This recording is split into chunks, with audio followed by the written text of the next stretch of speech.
नमस्कार, राष्ट्र मिरर देख रहे हैं आप। मैं हूं आपके साथ एकाग्र गुप्ता। यूजीसी यानी यूनिवर्सिटी ग्रांट कमीशन के नए नियमों पर अब सुप्रीम कोर्ट ने ब्रेक लगा दिया है। आज यानी गुरुवार को सुप्रीम कोर्ट ने यूजीसी के नए नियम promotion of equity in higher education institutions regulations 2026 पर तत्काल रोक लगा दी है। कोर्ट ने साफ कहा है कि ये नियम अस्पष्ट हैं और इनमें दुरुपयोग की पूरी संभावना है। मुख्य न्यायाधीश सीजेआई सूर्यकांत की अध्यक्षता वाली बेंच ने इन नियमों को फिलहाल स्थगित करते हुए कहा कि जब तक इन्हें स्पष्ट नहीं किया जाता तब तक 2012 के पुराने यूजीसी नियम ही लागू रहेंगे। इस मामले की अगली सुनवाई अब 19 मार्च को होगी। चलिए पूरा मामला सिलसिलेवार समझते हैं। विवाद की शुरुआत कहां से हुई, आपको ये बताते हैं। यूजीसी के नए इक्विटी नियमों को लेकर बीते कुछ दिनों से देश भर में जबरदस्त बवाल मचा हुआ था। खास तौर पर जनरल कैटेगरी और सवर्ण वर्ग के छात्र इन नियमों का खुलकर विरोध कर रहे थे। इतना ही नहीं, बीजेपी के बूथ स्तर से लेकर जिला स्तर तक कई पदाधिकारियों ने इन नियमों के विरोध में अपने अपने पदों से इस्तीफा तक दे दिए। यानी मामला सिर्फ छात्र आंदोलन तक सीमित नहीं रहा, बल्कि पार्टी के भीतर भी गंभीर असंतोष की तस्वीर सामने आने लगी। अब आपको बताते हैं सुप्रीम कोर्ट तक मामला कैसे पहुंचा। यूजीसी के इन नए नियमों के खिलाफ राहुल देवन, एडवोकेट विनीत जंदल और मृत्युंजय तिवारी की ओर से सुप्रीम कोर्ट में याचिकाएं दायर की गई। मामला था राहुल देवन बनाम केंद्र सरकार। याचिका में साफ कहा गया कि यूजीसी के 2026 वाले नियम जनरल कैटेगरी के छात्रों के खिलाफ भेदभाव को बढ़ावा दे सकते हैं। बुधवार को सुप्रीम कोर्ट ने इस याचिका पर सुनवाई के लिए हामी भरी और आज यानी गुरुवार को इस पर विस्तृत सुनवाई हुई। सुप्रीम कोर्ट में आज क्या हुआ, ये जान लीजिए।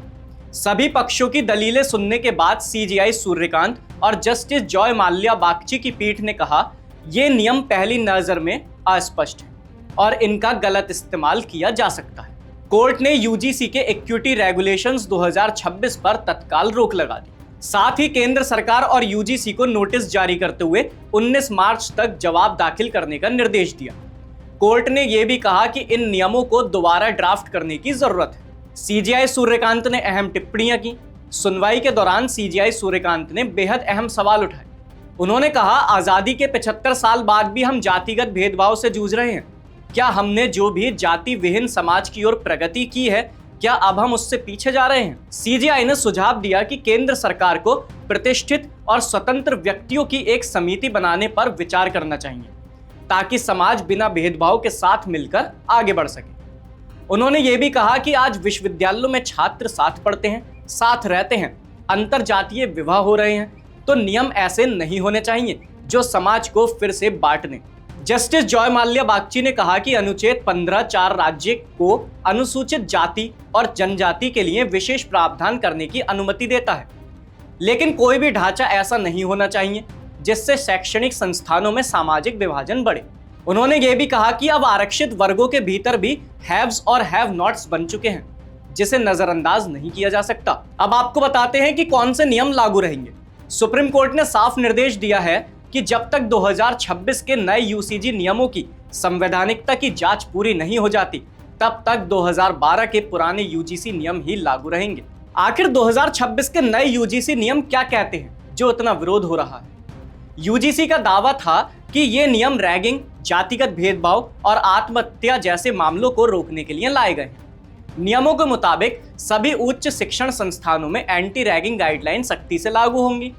नियम ना मानने वाले संस्थानों पर सख्त कार्रवाई होगी। रैगिंग या आत्महत्या जैसे मामलों में विश्वविद्यालयों को सीधे जवाबदेह ठहराया जाएगा। लेकिन याचिकाकर्ताओं का कहना है कि ये नियम एक तरफा, अस्पष्ट और गलत व्याख्या के लिए खोले हुए हैं, जिससे कैंपस में नई तरह की पहचान आधारित टकराव पैदा हो सकता है।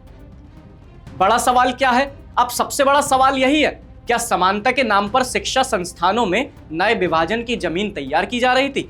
और क्या बिना स्पष्ट परिभाषा के ऐसे नियम लागू करना छात्रों के भविष्य के साथ जोखिम नहीं था? सुप्रीम कोर्ट की रोक ने फिलहाल इन सवालों पर एक संवैधानिक ब्रेक लगा दिया है। आप इस पूरे मामले को कैसे देखते हैं, कमेंट सेक्शन में जरूर बताइए। और अगर आप चाहते हैं कि ऐसे मुद्दों पर बिना डर, बिना शोर सीधे सवाल पूछे जाएं, तो राष्ट्र मिरर को सब्सक्राइब करना ना भूलें।